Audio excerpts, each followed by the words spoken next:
Allez, pour tout savoir sur les ruches et les apiculteurs de Haute-Savoie, Pierre Thomas, bonjour, président du syndicat d'apiculteurs, c'est ça? Oui, c'est ça. Combien d'apiculteurs en Haute-Savoie? Alors, en Haute-Savoie, il y a 1500 apiculteurs. Oui. Et au niveau des ruches, on va être plus précis, 20 000 ruches en Haute-Savoie. Alors, comment se portent les abeilles en Haute-Savoie? Alors, en Haute-Savoie, comme un peu partout, les abeilles ont des difficultés. C'est toujours de plus en plus compliqué d'entretenir les abeilles, mais les apiculteurs sont bien formés. On a 5 ruchers écoles en Haute-Savoie. Oui. On a 120 élèves, jeunes élèves qui suivent des cours et des anciens qui améliorent leur connaissance et disons, les apiculteurs étant très performants, on arrive à sauver quand même pas mal d'abeilles. Alors, les ruches sont derrière nous ici. Alors, Pierre Thomas, justement, alors, comment ça se passe avec les pesticides, tout ça? On en parle beaucoup. C'est une menace ou pas? Alors, les pesticides, c'est le premier problème c'est ce qui nous pose le plus de problèmes, même si en Haute-Savoie, on est quand même un peu préservé dans des zones de montagne.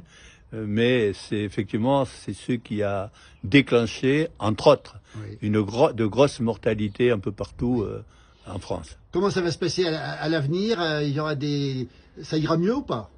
Ah ben, l'avenir, j'espère. Alors à l'avenir, maintenant, on a plein d'autres problèmes parce qu'on a le problème de réchauffement climatique. Oui.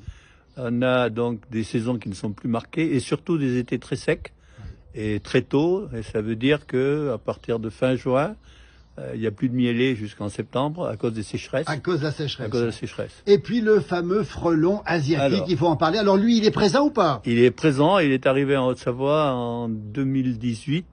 Il est arrivé dans le secteur de Seyssel. Oui. Il a colonisé toute la région, la vallée sur Annecy. Ensuite, il s'est déplacé sur la filière, toute la vallée de Filière. Oui. Et il est à Étaux, il est au bord du lac, sur Annemasse. Il remonte. Hein, il remonte, il est en train de remonter. Oui. Comment on fait alors pour le frelon asiatique? Vous allez avoir des pièges, c'est ça, hein? Alors oui, alors on a de suite créé au niveau Auvergne-Rhône-Alpes un réseau de surveillance du frelon avec un site signalé frelon asiatique sur lequel tout le monde peut déclarer des insectes qu'il voit ou les nids. Ensuite, il y a tout un réseau qui recherchait les nids et les trouvait. Oui. Alors, une des grandes difficultés, c'est de trouver les nids tôt. Ah oui. Donc, quand on trouve les nids, on détruit. Alors, évidemment, on détruit toutes les progénitures et la descendance. Par contre, souvent, les fondatrices sont parties du nid quand on les trouve. Ouais. Et donc, il y en a beaucoup qui restent encore dans la nature. C'est une grosse menace, le frelon asiatique, hein, ça menace vraiment les abeilles? Ah ben, ça menace toute la biodiversité, puisqu'un frelon asiatique, c'est un nid, 13 à 14 kilos d'insectes consommés, ce qui fait à peu près 130 000, 140 000 insectes. Ça mange des abeilles? Ça mange, alors sur une année, oui, ça mange. Alors, et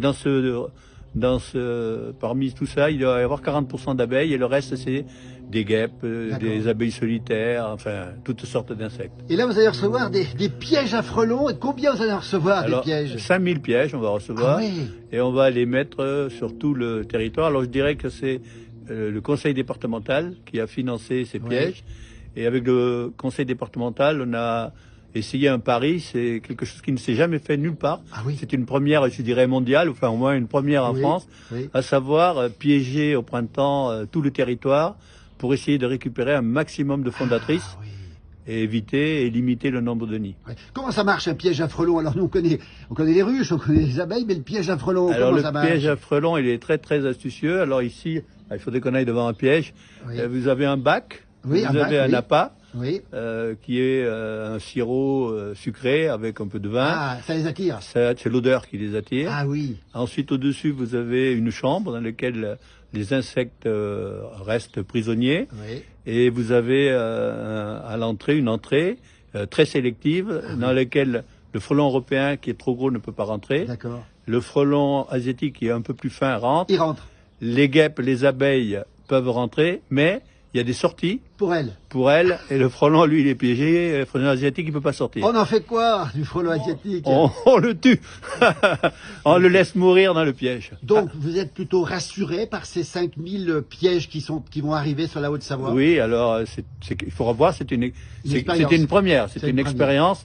On va mesurer sur 2-3 ans, on va mesurer les résultats et on va voir, on sait déjà la progression des nids que l'on aurait, puisque là on avait 50 nids cette année, ça fait 200-300 nids l'année prochaine, on tombe à 1200-1300 nids l'année suivante, donc déjà on aura une idée, en voyant le nombre de nids qu'on voit, on espère qu'on aura vraiment baissé cette courbe. Le frelon asiatique piégé, merci beaucoup en tout cas. Et bon, le miel de Haute-Savoie, on rappelle, c'est du miel de toute altitude, du miel de montagne, du miel de toute fleur, etc. Merci beaucoup et bonne chance pour la saison qui arrive. Merci. Merci. Merci.